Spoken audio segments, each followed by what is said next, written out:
In this video, we would be covering all the important news of 1st November 2023. Newspaper आपने देखा होगा कि Indian express हम follow करते हैं और पहली न्यूज़ है यूएन रिपोर्ट एक आई है ग्राउंड वाटर एक्सट्रैक्शन पे। बहुत इंपॉर्टेंट रिपोर्ट है और सीएपीएफ एग्जाम के लिए बहुत इंपॉर्टेंट है। मैं आपको दिखा देता हूँ ग्राउंड वाटर पे कितने सारे क्वेश्चन आ चुके हैं, क्योंकि आपको देखना जरूरी है ग्राउंड वाटर, तभी आप इस न्यूज़ पे बिलीव करोगे। पहला क्वेश्चन आपका है depletion of water table levels in major city. ये भी आपका क्वेश्चन 2023 में पूछा है लेटेस्ट। उससे पहले अगर मैं आपको दिखा दूं 2019 में क्वेश्चन पूछा है। 2019 में क्वेश्चन है water scarcity and access to drinking water. उसके बाद आप एक और क्वेश्चन देखोगे, क्वेश्चन वॉज 2012 में देखोगे draft report suggesting major to encourage water harvesting in India. तो ये क्वेश्चन आपको समझ में आ गए। अब दोबारा से हम अपने काम पे चलते हैं। तो यहाँ पे न्यूज़ है, न्यूज़ के अंदर ये बोला गया है कि यूनाइटेड नेशन यूनिवर्सिटी ने क्या बताया है कि देश के अंदर 27 ऐसे एक्वीफायर्स हैं जो कि डिप्लीट कर रहे हैं फास्टर। जो उनका रिप्लीशमेंट रेट है और जो उनका डिप्लीशन रेट है, जो उसका डिप्लीशन रेट है कहीं ज़्यादा है रिप्लीशमेंट रेट से। तो ये एक बहुत अलार्मिंग सिचुएशन है। दूसरा, आपने ये देखा होगा 2016 के अंदर सेंट्रल गवर्नमेंट ने एक कमेटी को एस्टेब्लिश किया था, मिहिर शाह कमेटी को। तो इन्होंने अंडरस्टैंड किया था इंडिया के अंदर पूरा रिवर सिस्टम कैसे है, इंटरकनेक्शन कैसे हो सकता है, राइट। इसीलिए आपके एग्जाम में एक क्वेश्चन जरूर आया था, 2016 में एक क्वेश्चन आया था। मैं आपको दिखा देता हूँ दोबारा से, वाटर के ऊपर ही था। तो आप बोलोगे सर ये सारी चीज़ें हम कैसे कनेक्ट करें? बिल्कुल आपको कनेक्ट करनी पड़ेगी। जैसे आप देखिए 2000 आई थिंक 19 के अंदर ये क्वेश्चन आया था। मैं आपको दिखा देता हूँ, 2019 के अंदर था, सॉरी, ओके। ये रहा आपका 2017 के अंदर टॉपिक था cleaning and connecting the reverse in India. क्यों है इसके पीछे रीज़न क्या है पूछने का? क्योंकि 2016 में आपने देखा होगा काफ़ी मिनिस्ट्री बनी थी। 2016 में आपने देखा होगा मिहिर शाह कमेटी जरूर बनी थी इंटरकनेक्टेडनेस रिवर इंटरलिंकिंग प्रोजेक्ट के ऊपर, कि क्या फिजिबल है ये सारी चीज़ें इंडिया के अंदर करना। उस हिसाब से ये सारी कमेटी बनाई गई थी। अभी हम दोबारा देखते हैं, अपनी न्यूज़ के ऊपर चलते हैं। तो मिहिर शाह कमेटी आपको देखने की ज़रूरत है। मिहिर शाह कमेटी क्यों इंपॉर्टेंट है? तो मिहिर शाह कमेटी में बहुत सारी रिकमेंडेशन दी गई है सरफेस वाटर को लेके, ग्राउंड वाटर को लेके। ये भी आपको देखना पड़ेगा। I show you.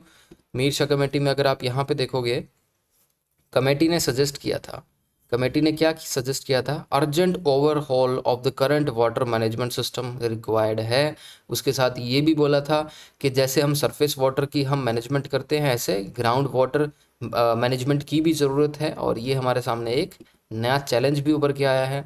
दूसरा, आप यहाँ पे देखोगे अगर कोई सक्सेसफुल मॉडल है तो वो भी इम्प्लीमेंट करना चाहिए नेशन वाइड। जैसे गुजरात और मध्य प्रदेश में जो participatory last mile connectivity water है, मॉडल है, जिसमें हम पानी का लास्ट माइल तक प्रोवाइड करते हैं लोगों को। तो ये मॉडल हम सक्सेसफुली पूरे नेशनल लेवल पे रेप्लिकेट कर सकते हैं।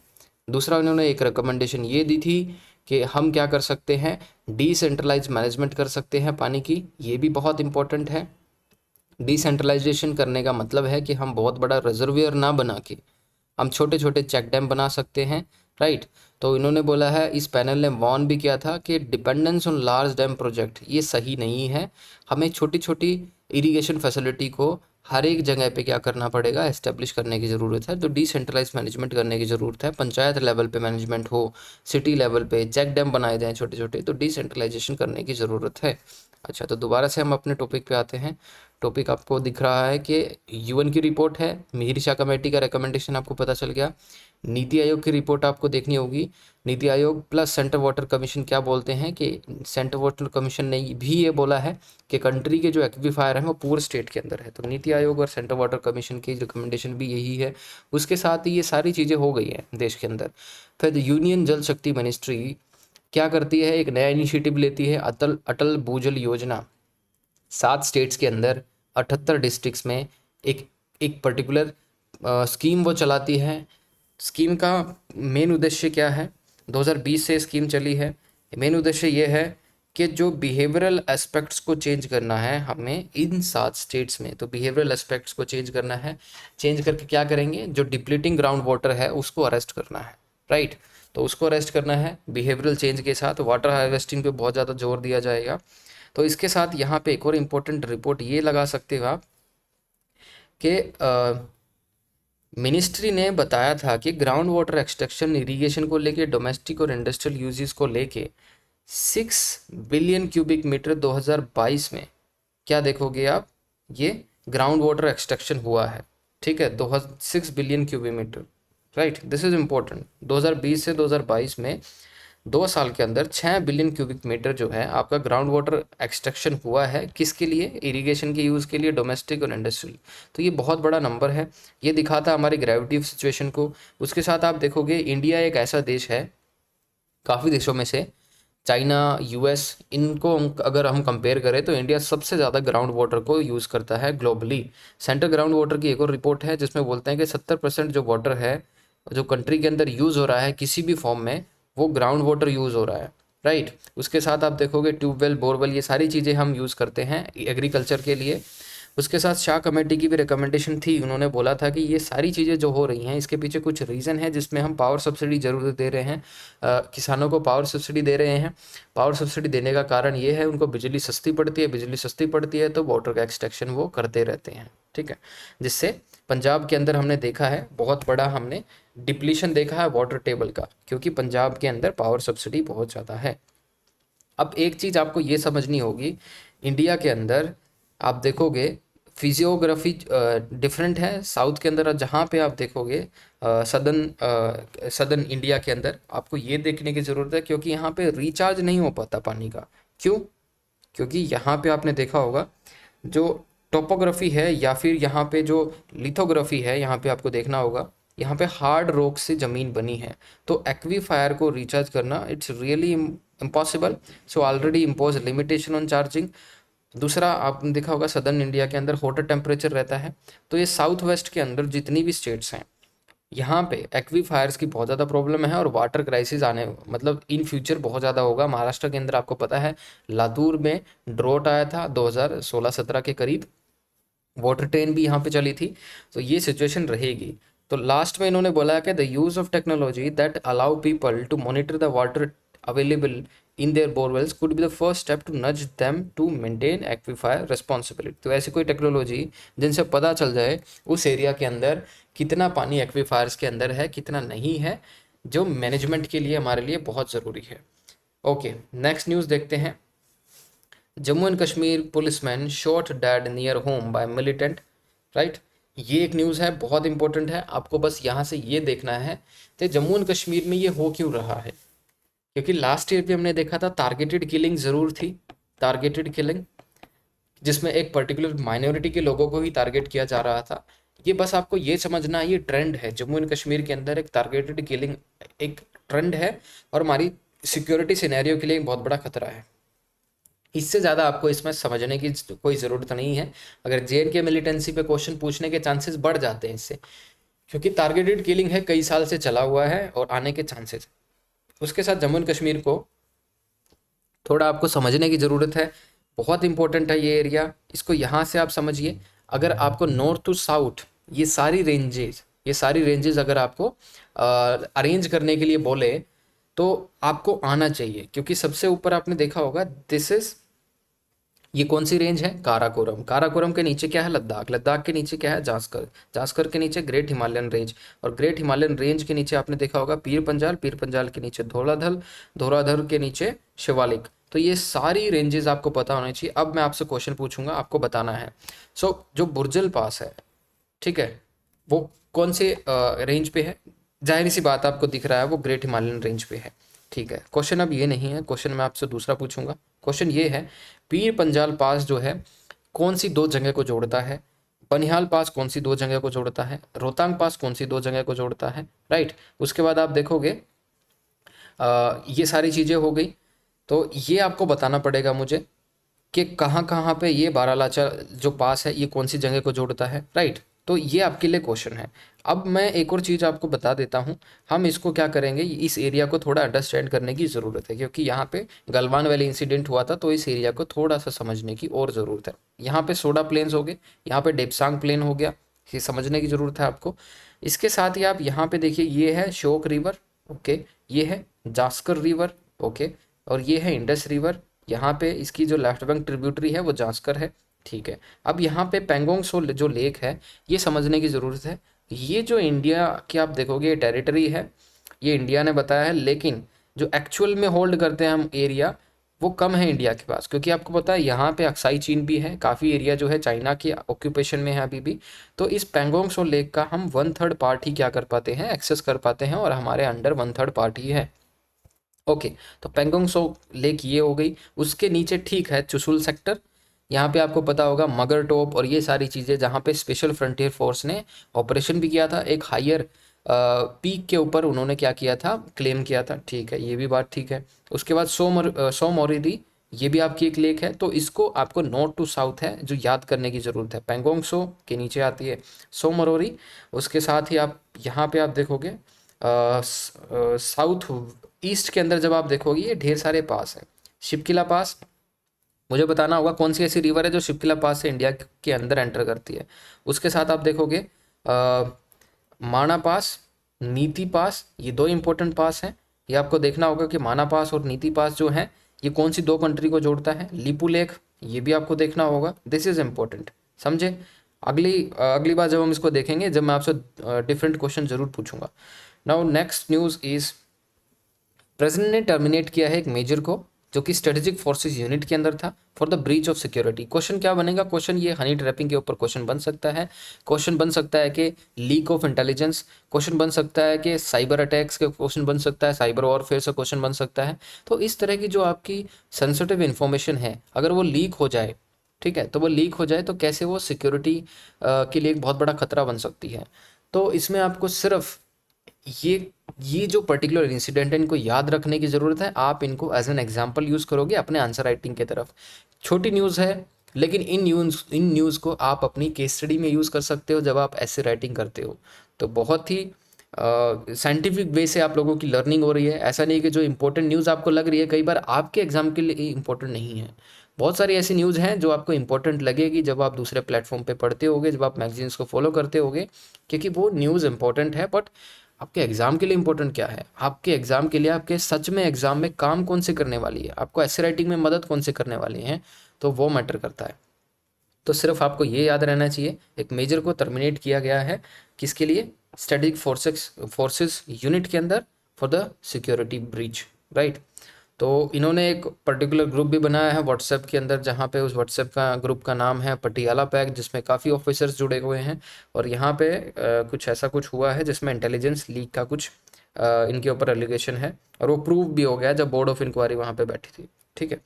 इसके साथ ही आपको समझने की ज़रूरत ये है, स्ट्रेटेजिक फोर्सेस यूनिट और जो कमांड जो है वो होती क्या है। ये रिस्पॉन्सिबल है किसके लिए, operational and administrative control of the country का strategic and tactical nuclear assets की डिलीवरी के लिए, ठीक है, उसके लिए स्ट्रेटेजिक फोर्सेस यूनिट रिस्पॉन्सिबल है। एक ये न्यूज़ आपको पढ़नी चाहिए जो कि ये ट्रेंड है, जैसे जिस तरह के ट्रेंड होते हैं सोसाइटी के अंदर, वो ट्रेंड जो है यूपीएससी उन पे क्वेश्चन पूछता है। अब ट्रेंड ये है कि पिछले कई सालों से या पिछले 1 साल से हमने देखा है कि 12% का इंक्रीज़ हुआ है रोड एक्सीडेंट के अंदर, ठीक है।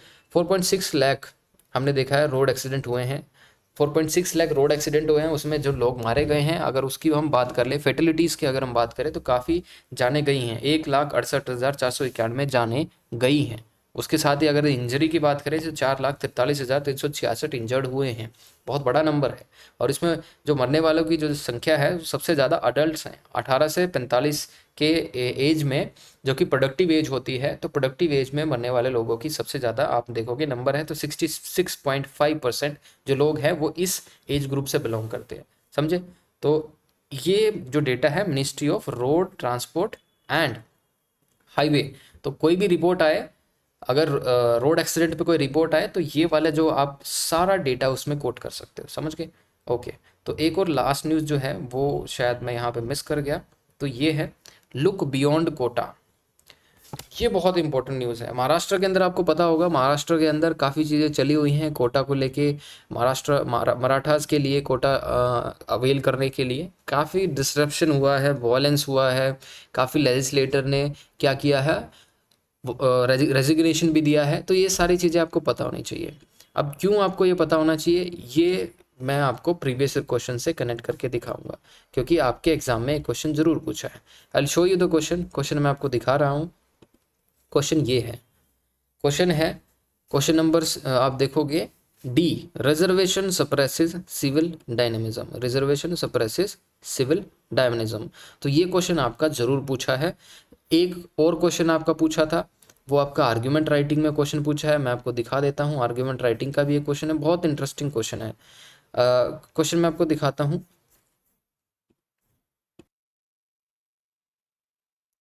सो क्वेश्चन ये है, 2013 में पूछा गया था, a casteless society becomes distant through issues raised by reservation policy. ये वही है, a casteless society become distant through issues raised by reservation policy. तो दो क्वेश्चन आपके रिजर्वेशन पे जरूर आ चुके हैं अभी तक। दूसरा क्वेश्चन जो आपको दिखा दूं मैं दोबारा से, दूसरा क्वेश्चन आपका ये था, रिजर्वेशन सप्रेसेस सिविल डायनेमिज्म, एक क्वेश्चन ये है आपका, और दूसरा casteless society become distant through issues raised by reservation policy. अब हम अपने मुद्दे के ऊपर दोबारा से चलते हैं कि ये चल क्या रहा महाराष्ट्र के अंदर। मराठा का एक एग्जांपल लेंगे, उसके साथ ही एक एग्जांपल हम लेने वाले हैं कि जो काफ़ी दूसरी स्टेट्स के अंदर जो हो रहा है, हरियाणा और गुजरात के अंदर, जो काफ़ी कम्युनिटी जो क्लेम कर रही है कि हमें कोटा लेने की ज़रूरत है। ठीक है, तो मराठा के अंदर ये आप देख लीजिए, पहला ये देख लेते हैं हो क्या रहा है। जो वहाँ पे एजिटेशन था मराठा कम्युनिटी का, थोड़ा वायलेंट हो चुका है, वायलेंट जरूर हो चुका है। उसके बाद आप देखोगे जो वहाँ पे लेजिस्लेटर हैं, एमएलएज हैं, उनके घरों पे अटैक हो रहे हैं, वेंडलाइजिंग ऑफ द पब्लिक प्रॉपर्टी, ये सारी चीज़ें हो रही हैं। ये दिखाता है दिस सप्रेसिव सिविल डायनेमिज्म। ठीक है, उसके साथ आप यहाँ पे देखोगे, थोड़ा सा आपको बैकग्राउंड पता होना चाहिए। बैकग्राउंड आप यहाँ पे जब देखोगे 2018 के अंदर होता क्या, मराठा को कोटा दे दिया जाता है under this act SEBC, socially and educationally backward classes. 2018 के अंदर ये दे दिया मराठास को, मराठा गवर्नमेंट ने, महाराष्ट्र गवर्नमेंट ने। हुआ क्या, ये पर्टिकुलर लॉ है, सुप्रीम कोर्ट में चैलेंज हो गया, सुप्रीम कोर्ट ने इसको नल एंड वॉइड करार दे दिया 2021 में। ठीक है, 5 जज बैठे जब इसके अंदर। अब इसके अंदर यहाँ पे आप देखोगे 50% सीलिंग को ये क्या कर रहा था, ब्रीच कर रहा था, जो कि इंदिरा स्वामी केस के अंदर आपने देखा था। ठीक है, तो 50% से ज़्यादा कोई रिजर्वेशन नहीं होनी चाहिए, इंदिरा स्वामी केस के अंदर ये वर्डिक्ट आई थी सुप्रीम कोर्ट की। उसके साथ एक जस्टिस गायकवाड़ कमीशन बनाई थी, किस लिए, to study the educational and economic backwardness of Maratha community. तो उन्होंने बोला कोई मेरिट नहीं है, ये Marathas are not socially and educationally backward. At the same thing is also with the Jat communities and in Haryana and Patidar in Gujarat. तो अक्रॉस स्टेट अगर हम देखें तो जाट इन हरियाणा एंड पट्टीदार इन गुजरात, ये भी एक डोमिनेंट कम्युनिटी है and are also demanding for the reservation. और इनका पॉलिटिकल इन्फ्लुएंस भी बहुत अच्छा खासा है। Despite that they are looking for the reservation, that shows the reservation suppresses civil dynamism. उसके साथ एक और इम्पोर्टेंट रिपोर्ट ये देख लीजिए यहाँ पे, according to Indian human development survey, the poorest 40% of community got less than 30% of the total income the Maratha as of 2011-12। ठीक है, इसको लीव करिए। तो यहाँ पे आपको समझने की ज़रूरत आपको ये है कि भाई रिजर्वेशन की ज़रूरत क्यों पड़ती है, कि नौकरियाँ चाहिए, स्किल बेहतर करने की ज़रूरत है, सबको अपनी इनकम अच्छी करने की ज़रूरत है। तो एक दूसरा रास्ता भी हो सकता है ना स्किल डेवलपमेंट का। स्किल डेवलपमेंट आप कर सकते हो लोगों की विद इंडस्ट्री, राइट, इंडस्ट्री के साथ टाई अप करके। तो स्किल इंडिया मिशन तो चला हुआ है, लेकिन वो सक्सेसफुल इतना ज़्यादा नहीं दिख रहा है, तो हमें इसको बहुत अच्छे लेवल पे करने की ज़रूरत है। Now there is also room for development and policy intervention by the states that can help the community without relying on quota alone. सिर्फ कोटा के ऊपर रिलाई करके कोई ज़्यादा कुछ होने वाला नहीं है। तो चीज़ें आपको समझ में आ गई हैं। लास्ट है एक थोड़ी अनाउंसमेंट है, पेपर 2 का कोर्स चला हुआ है, 3 लेवल के अंदर लर्निंग होगी। फर्स्ट लेवल के अंदर बेसिक होगा, सेकंड के अंदर इंटरमीडिएट स्टडी होगी, थर्ड के अंदर एडवांस स्टडी होगी। तो बहुत साइंटिफिकली डिजाइंड कोर्स है। 3 लेवल के अंदर स्टेप बाय स्टेप आपको जीरो से हीरो बनाने की काम होगा। तो ये थीम वाइज वीडियो क्लासेस होंगी, इसमें 6 से 7 थीम है।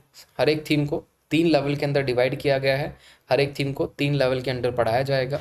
इसके अंदर आप देखोगे पेपर 2 की PYQ सॉल्यूशंस मिलेंगे, जो कि मैंने ही लिखा है। I have written all the PYQs। Grammar book आपको मिल सकती है, और पेपर 2 की टेस्ट सीरीज इसके अंदर रहेगी, और बहुत सारी ऐसी चीज़ें रहेगी। ये मुझे बोलते हुए भी अजीब सा लग रहा है, बट बहुत ही वैल्यू फॉर मनी है। अगर आप ज्वाइन करना चाहते हैं तो आप ज्वाइन कर सकते हैं। This is all. So I am ending the video, और सारे कमेंट्स आपको लिखने हैं जो मैंने आपसे क्वेश्चन पूछा है। Thank you.